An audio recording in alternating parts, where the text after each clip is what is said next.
ষষ্ঠ শ্রেণীর প্রিয় শিক্ষার্থী বন্ধুরা, তোমরা সবাই কেমন আছো? নিশ্চয়ই ভালো আছো। প্রিয় বন্ধুরা, তোমরা ইতিমধ্যেই তোমাদের চতুর্থ সপ্তাহের অ্যাসাইনমেন্ট গুলি পেয়ে গিয়েছো, যেখানে তোমাদের ইংরেজি বিষয়টি রয়েছে। সেটি নিয়ে অবশ্যই তোমরা ব্যস্ততার মধ্য দিয়ে সময় পার করছো।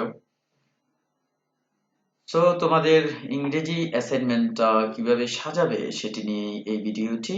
আশা করি তোমাদের ভালো লাগবে। প্রথম থেকে শেষ পর্যন্ত দেখার চেষ্টা করবে। প্রিয় বন্ধুরা, তোমাদের অ্যাসাইনমেন্টে যে বিষয়টি রয়েছে, অর্থাৎ এবারের ইংরেজি বিষয়টি ইংলিশ গ্রামার এন্ড কম্পোজিশন, এখান থেকে তোমাদের অ্যাসাইনমেন্ট গুলো দেওয়া হয়েছে, অর্থাৎ ইউনিট 8 থেকে পাংচুয়েশন এন্ড ক্যাপিটালাইজেশন।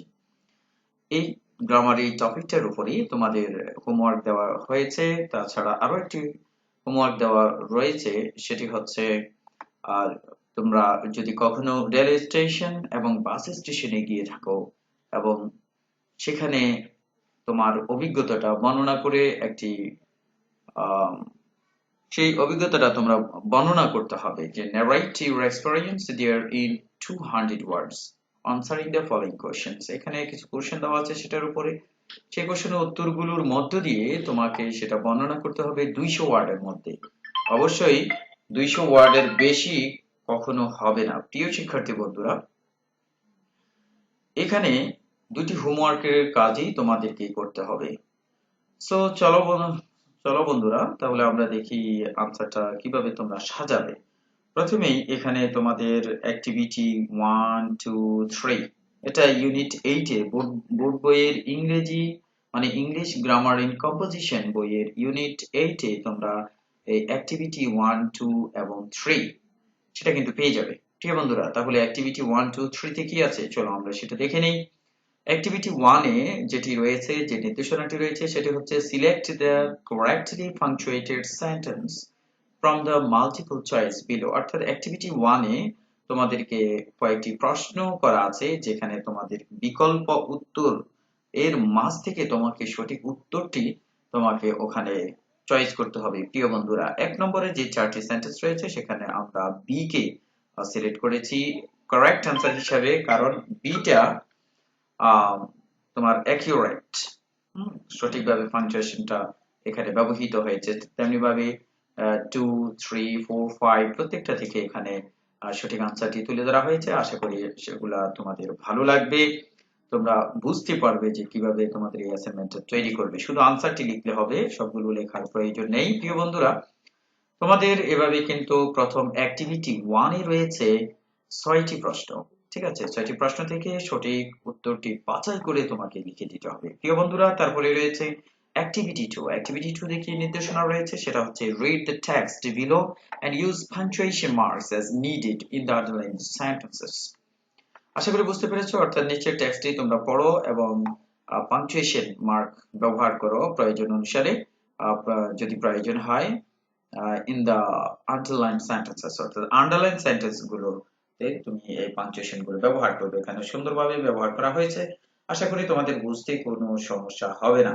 পাংচুয়েশন গুলো যেভাবে এখানে ব্যবহৃত হয়েছে এভাবে সুন্দর করে ব্যবহার করলেই তোমাদের চলবে। প্রিয় বন্ধুরা, তারপরে রয়েছে অ্যাক্টিভিটি 3। অ্যাক্টিভিটি 3 তে কি রয়েছে? read the text below and you change punctuation marks as needed। অর্থাৎ তোমার নিচের যে টেক্সটটা রয়েছে সেটা তুমি পড়ো এবং পাংচুয়েশন ব্যবহার করো অথবা পরিবর্তন করো প্রয়োজন হলে। তাহলে এখানে যে টেক্সটটি দেওয়া আছে সেটার যথাযথভাবে পাংচুয়েশন গুলো ব্যবহার করা হয়েছে। তোমরা যদি লক্ষ্য করে থাকো তাহলে পাংচুয়েশন মার্ক গুলো ভালো করে দেখে তারপর তোমরা লিখে নেবে।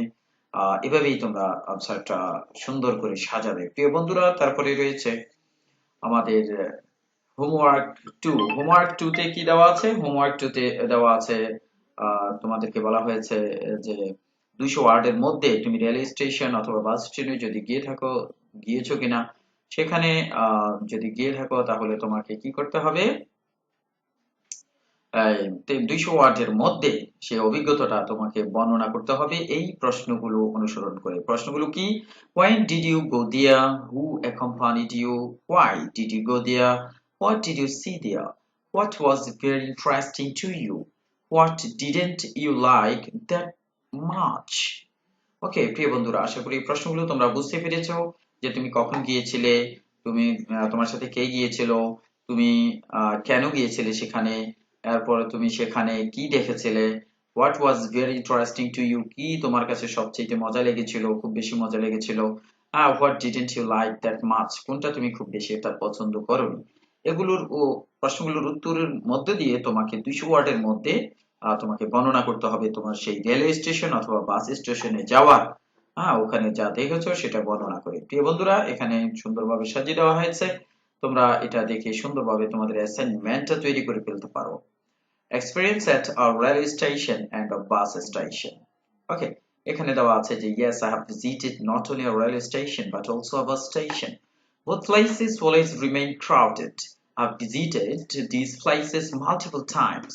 A railway or a bus station is a place where trains or buses stop to pick up and drop off passengers. The similarity between these two is that people use both stations for traveling from one place to another.